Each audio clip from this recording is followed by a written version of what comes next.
ইন্ডিয়ার গোলকিপারটা অনেক চালাক, ও একটা ট্রেড করে। তো এটা বেসিক্যালি ওদের একটা টেকটিক। ওরা বাংলাদেশের এগেইনস্টে যখন খেলতে নামে, যেদিন গেম ডে সেদিন আমাদের সাথে কোনো শিডিউলও মিলায় না, ওদের চেহারাও আমরা দেখতে পারি না।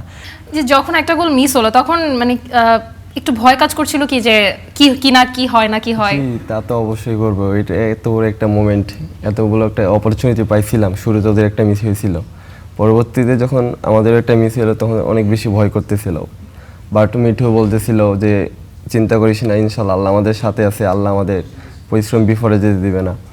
আবার ও পরবর্তীতে ভয় পাচ্ছিল যে আমি লাস্ট 3 বার এরকমভাবে কষ্ট করছি। আমি ওরা বলতেছিলাম যে তুই চিন্তা করিস না, আমরা তোর সাথে আছি, আমরা এবার ইনশাল্লাহ এখান থেকে ট্রফি নিয়ে যাব, দেখবি মাইন্ড সেফ দিবে আর কি। ইন্ডিয়ার গোলকিপারটা অনেক চালাক, সে ডেফিনেটলি 19-এর সময় এর আগের বছরে যখন আমরা যাই ট্রাইব্রেকার শুট আউটে ওদের সাথে আমরা হারছিলাম, তখনও মাহিন আগেই সেভ দিছিল।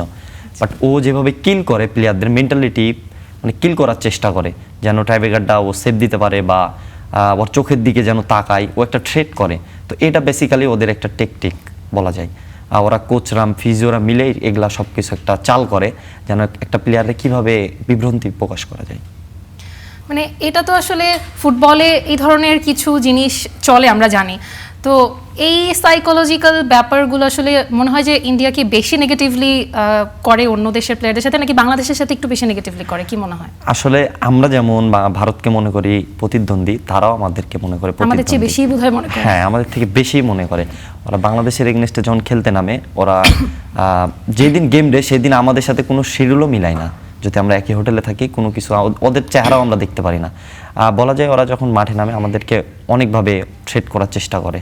তো আমি আমি ক্যাপ্টেন হিসেবে বলতে চাই, আর পরবর্তীতে যেসব টিমরা যাবে ওদের থেকে হাই মেন্টালিটি নিয়ে যাইতে হবে, তাহলে আপনি ওদের সাথে জিতে ট্রফি আনতে পারবেন।